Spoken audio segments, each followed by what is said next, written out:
Alô, galera do canal do Professor Calvinho. Bom dia, boa tarde, boa noite, depende do horário que você vai estar assistindo esse vídeo, né? O canal aqui que fala de gestão de clubes de futebol, né? E hoje a gente vai falar de Vasco e vamos falar de Flamengo. Primeiro eu quero pedir aí, porque depois eu vou esquecer, se você puder seguir o canal aí, apertar no sininho. Acho que apertando o sininho vai aumentando a quantidade de inscritos. Aqui é um canal sério que a gente debate ideias e que a gente vai criticar o que tiver que ser criticado no momento certo. Mas, por enquanto, o nosso objetivo é instruir, né, tanto os gestores de futebol quanto os torcedores, passar a visão clara de toda a matemática que envolve o futebol da melhor maneira possível e de acordo com o meu ponto de vista mais ninguém de nenhum clube. Então, primeiro vou começar agradecendo, fiquei surpreso, estou com 72 inscritos, né? Hoje é dia 11 de outubro, já vou avisando, estou com o computador aqui na minha frente, que eu fiz algumas contas, e estou com um papelzinho aqui embaixo, ó, para me ajudar aqui no roteiro, né? Porque não sou jornalista, não sou youtuber, e sou um mero professor universitário, não atuante na atualidade. Eu trabalhei por 15 anos aí como professor, mas atualmente eu tô mais devagar. Mas vamos nessa. Primeiro eu quero começar falando do Vasco da Gama. Quero dar parabéns aí aos administradores judiciais, aos advogados, à atual gestão do Vasco, que conseguiu a aprovação aí do plano de recuperação judicial. A gente sabe que o plano de recuperação judicial, o objetivo dele, né, a recuperação judicial de uma empresa, de um clube, o objetivo principal, né, existe o princípio do soerguimento da empresa, né, que é a maneira que a empresa ou o clube de futebol ela possa se levantar, né, voltar às atividades, e a manutenção da sua atividade social, né, manutenção dos seus empregos, manutenção da vida econômica e financeira dos seus fornecedores. Só que para isso, essas empresas que estão em recuperação judicial, elas pagam preço, né? Não somente ela, né, a empresa, que ela fica sob auditoria, vou chamar o monitoramento da justiça durante um prazo de 2 anos ininterruptos após a aprovação do plano, e isso vai acontecer com o Vasco. E assim, os fornecedores que têm dívidas passadas, e os funcionários e ex-funcionários que têm valores a receber da companhia provavelmente vão receber um valor menor do que aqueles valores esperados.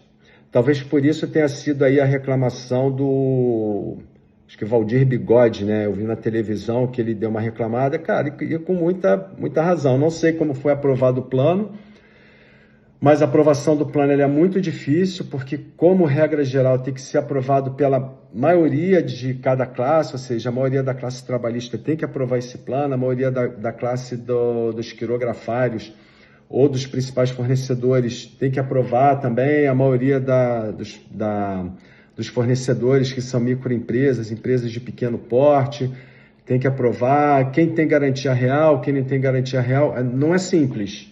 É uma aprovação individualizada por classe, né? E eu sei porque eu trabalho com isso, eu sou administrador judicial aqui do Tribunal do Rio, já passei por alguns processos que deram certo de aprovação de plano e outros que não deram.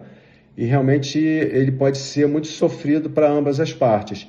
E quando o plano não é aprovado, não tem outro caminho, né? Como fala o anjinho lá, não tem outro caminho, não tem outro jeito, que é a falência. Então, quando entra numa recuperação judicial, ou a empresa sai com a aprovação do plano, e aí vai ficar 2 anos sob monitoramento para cumprir o plano, que é o que vai acontecer com o Vasco, ou ela entra em falência, que graças a Deus não aconteceu, e que fique aí como uma luz no fim do túnel para outros clubes, né? Para Corinthians, para São Paulo, para Cruzeiro, enfim, para os outros clubes que estão passando por dificuldade financeira e que não sabem mais o que fazer. Parece que o Corinthians tem 2 bilhões e 300 milhões de dívidas, né? Com seus credores. Bem, enfim, é isso. E o outro ponto que eu queria falar, que também foi bastante notícia aí no Vasco essa semana, foi a entrada da Crefisa. Praticamente uma entrada da Crefisa na SAF Vasco, né? Então, tem 2 pontos interessantes que me levam a crer isso. Primeiro, a taxa de juros, né, que a Crefisa está cobrando da SAF Vasco, muito baixa, uma taxa subsidiada, acho que não vai chegar a 2% ao mês. Não vi acontecer em planos de recuperação judicial, ainda que passaram por mim, pode ter acontecido e outros pode, né? Esse valor que ela colocou é um crédito chamado extraconcursal, ou seja, como ele veio pós a aprovação do plano de recuperação judicial, ele tem prioridade no recebimento. Se der tudo errado, né, e a Crefisa não assumiu o Vasco lá na frente, ela tem direito e preferência para receber esse valor. Então, a tacada de mestre lá da Crefisa, para mim está claro que a Crefisa ela vai virar acionista majoritária do Vasco. Com esses 80 milhões, ela pegou 19,27% das ações da SAF Vasco, quase 20%. E aí que vem a outra polêmica. A outra polêmica. Você já parou para pensar que se ela colocou 80 milhões por 20%, que o Vasco, de acordo com a Crefisa, com os estudos da Crefisa, só vale 400 milhões? Você entendeu a conta, né? 80 milhões é equivalente a 20%. Você multiplica por 5, né, para chegar aos 100%, estamos falando de 400 milhões, que é o valor do Vasco.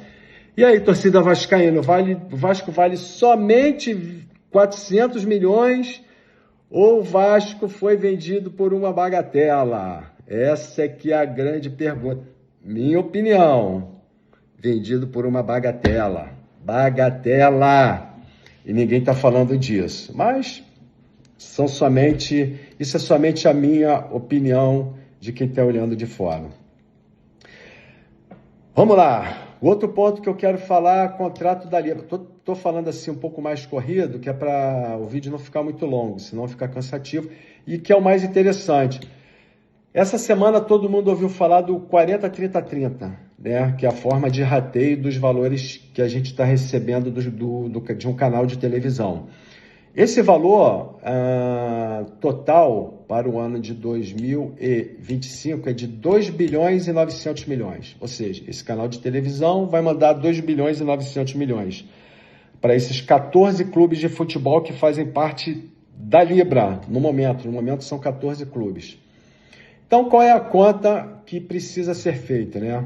A conta é a seguinte, os primeiros 40%, que é onde eu vou meter hoje, ele está relacionado com uma distribuição igualitária ou equalitária entre todos os clubes de futebol pertencentes à Libra. Hoje temos 14 clubes pertencentes. O segundo 30%, o segundo percentual, que é o primeiro 30% do 40-30-30, ele é distribuído proporcionalmente de acordo com a sua classificação no Campeonato Brasileiro. Se você ficou em primeiro lugar, tu ganha acho que 9,5, se ficou em segundo, 8,9, e vai diminuindo aí 0,5, 0,6, até chegar nos 4 últimos colocados, que cada um ganham 1,25% do total, fechando os 100% do total para os clubes da Série A. Somente o clube da Série B não tem direito a esse indicador de performance, né? Porque o objetivo do contrato com a Libra é estimular o clube que está na Série B subir para a Série A para ganhar mais dinheiro. Então, parte dos 40% ele recebe já de cara, 30% só se tiver na Série A e os outros 30% de acordo com aquela fórmula doida de audiência que está dando muita discussão, que foi analisada essa semana, muito bem analisada pelo Dr. Hollenberg, que é um advogado altamente gabaritado lá do sul do país, né? Amigo meu, pessoal, cara top nessas análises, fez uma análise muito detalhada diante da reunião do COD do Flamengo que teve essa semana. Mas vamos falar dos 40%? E aí agora eu vou olhar para a tela. Então, desses 2 bilhões e 900, se eu pegar, lembra, 40, 30, 30, 40% que a gente vai debater, ele dá exatamente 1 bilhão 160 reais. Se eu dividir 1 bilhão 160 reais, que corresponde a 40%, pelos 14 clubes de futebol, cada clube de futebol, Flamengo, Verdinho, os 14 clubes, cada um vão receber 82 milhões 857. Sabe quanto que isso corresponde ao percentual dessa receita total? Deixa eu ver se a fórmula está certa aqui. B4 corresponde a 7,14% desse percentual. O que eu quero dizer? Dentro da fatia dos 40%, o Flamengo só tem direito a 7,14%. E isso quer dizer o quê? Isso quer dizer que o Flamengo aí já está socializando um percentual de aproximadamente 20%. Por quê? Calvinho, eu não entendi. Vamos assumir que de uma audiência global, aqui eu não estou falando, esse 40% não é audiência, mas eu preciso pegar alguma referência. E a referência que eu tenho é audiência. Vamos imaginar que o Flamengo ele tem uma referência, uma audiência de 30%. 30% da audiência de toda a Série A, ela seja do Flamengo. Eu botei aqui 27%. Então, se o Flamengo ganha 7,14% desse total de 40%, e a audiência dele é 27%, ele já está socializando 20%. Só nesse primeiro ponto, os outros clubes também, né? Outros mais ou menos, aquele clube que tem menos audiência acaba sendo beneficiado indiretamente. Então, toda a parte social disso aí, ela já está acontecendo nesse momento. Nesse momento, o Flamengo já está topando abrir mão de parte da sua receita para os outros clubes de futebol, entendeu? Inclusive para o Verdinho e também para os outros, porque quem tem mais acaba distribuindo para quem tem menos. Independente, o cara tem um pouquinho menos, mas vai receber um pouquinho mais, que vai sair de alguém, que esse alguém é o Flamengo. Então, o que acontece? Se eu pegar 2 bilhões e 900, multiplicar por 40% e multiplicar pela audiência do Flamengo, 27%, teoricamente, com 14 clubes na liga, o Flamengo deveria receber 125 milhões de reais. E o Flamengo só vai receber esse ano 82 milhões de reais. Ou seja, com 14 clubes, o Flamengo está socializando anualmente 42 milhões de reais. E isso eu estou falando só do percentual de 40%. Se eu tiver entrada de mais clubes, ou seja, eu tenho 14 clubes, o Flamengo recebe 82 milhões de reais. Se eu tiver 15 clubes, o Flamengo vai receber só 77 milhões de reais por ano, tá? Se eu tiver 16 clubes, 72 milhões de reais. Quantos mais clubes menores entrarem na liga, com menos torcida, mais o Flamengo vai distribuir. E maior é a perda. Tá aqui, ó. Se o Flamengo hoje com 14 clubes na liga, ele está socializando, a bem do futebol brasileiro, 42 milhões de reais. Se entrar, por exemplo, o Madureira. Alô, Madureira! Assisti muito jogo aí na Conselheiro Galvão, lá nos anos 90. Se entrar, por exemplo, Madureira, o Flamengo vai ter uma perda de, ou qualquer outro clube, tá? Usei o Madureira apenas como brincadeira. Nada contra o Madureira, adoro ir para Madureira e adoro o clube. Acho que o clube merecia muito mais do que ele tem atualmente. O Flamengo vai perder 47 milhões de reais. Se entrarem 16 clubes, entrar mais um, entrar mais 2 clubes, o Flamengo perde 52 milhões de reais. Então, assim, nesses 40% inicial, quantos mais clubes entrarem nessa libra, mais o Flamengo perde. E aí?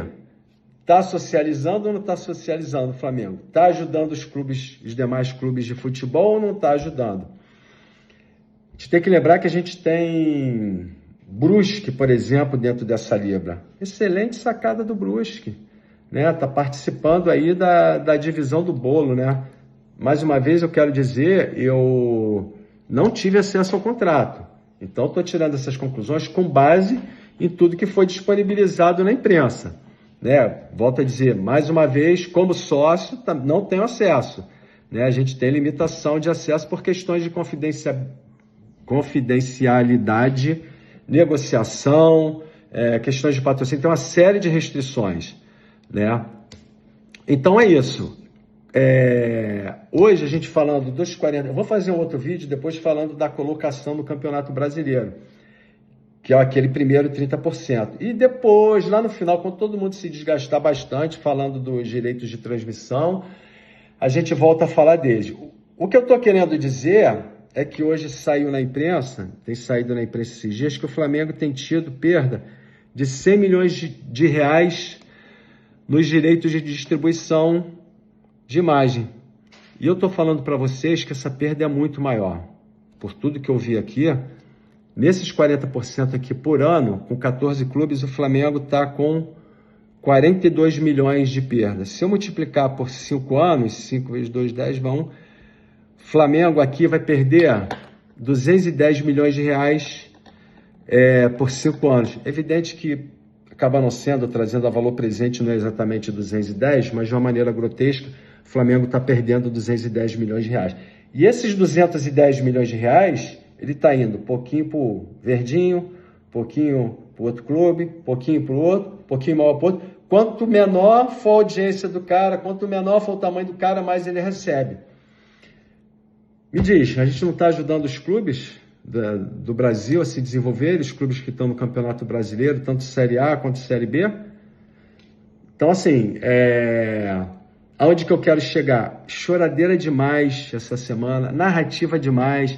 É lamentável porque a gente pede que os gestores eles sejam profissionais, né? E a gente vê aí gestoras e gestores, que teve dos dois, fazendo uma narrativa, atacando o Flamengo todo o tempo, e agora eu vou falar como flamenguista. O Flamengo está desde 2013, observem, passando sufoco. Em 2013, o próprio presidente do Flamengo falou, ele estava lá, eu não estava, não era sócio do clube, que o clube não tinha papel higiênico, não tinha dinheiro para o cafezinho, tinha dificuldade de pagar suas contas, né? Hoje o clube se organizou, fez um dever de casa duríssimo, ficamos 5 anos ali praticamente sem ganhar título. O único título foi da Copa do Brasil, acho que em 2018, né, com o Marquinho, que jogava... Marquinho, né? Enfim, não lembro, era um carequinha. Que jogava no Flamengo. A torcida sofreu durante 30 anos, a gente veio ganhar a Libertadores agora em 2019, depois de 38 anos. Sufoco, a gente perseguindo, mas sem dinheiro, com péssimas administrações. Hoje o BAP está aí, vindo na sequência de Eduardo Bandeira de Melo, Landim, BAP, uma sequência crescente, né? Eduardo organizou, Landim evoluiu na parte comercial, e o BAP agora ele está evoluindo tanto na parte comercial quanto na parte administrativa. E campo também, né? O nosso time é incrível, né? Jogadores incríveis que a gente tem. Então, assim... O que eu quero deixar de recado para os clubes de futebol? Façam a sua parte com honestidade, com integridade, com boa vontade, contratem bons profissionais, vão no mercado, puxem profissionais gabaritados para trabalhar no clube de vocês, gente de mercado, o cara não entende de futebol. Muitos profissionais que estão no mercado trabalhando há muitos anos, né? Gente de 30 anos de mercado, 32 anos de mercado, essas pessoas já passaram por muita coisa. Não passou por dentro de um clube de futebol. Cara, eu garanto que em 6 meses, qualquer CEO, CFO, CTO de grandes empresas vai ter condição de sentar numa cadeira de um clube de futebol, sem a menor sombra de dúvida, né? Eu vivi isso, eu tive alunos que hoje são CEOs de empresa, que são CFOs, e os caras já passaram por diversas indústrias. Essa gente, né, essas pessoas se adaptam muito rápido. Então é isso, galera, fica aqui a polêmica, Vasco vale somente 400 milhões de reais, Flamengo está socializando suas receitas de televisão ou não? Qual é a sua opinião? Bora comentar aqui embaixo, me segue aí no canal, por favor, beleza? Aperta lá o sininho e segue lá no Instagram, @prof.calvinho. Lembra de carequinha, carequinha, @prof.calvinho. Isso é um prazer debater futebol com todos vocês, tá bom? Beijo no coração e pra cima deles, Mengão!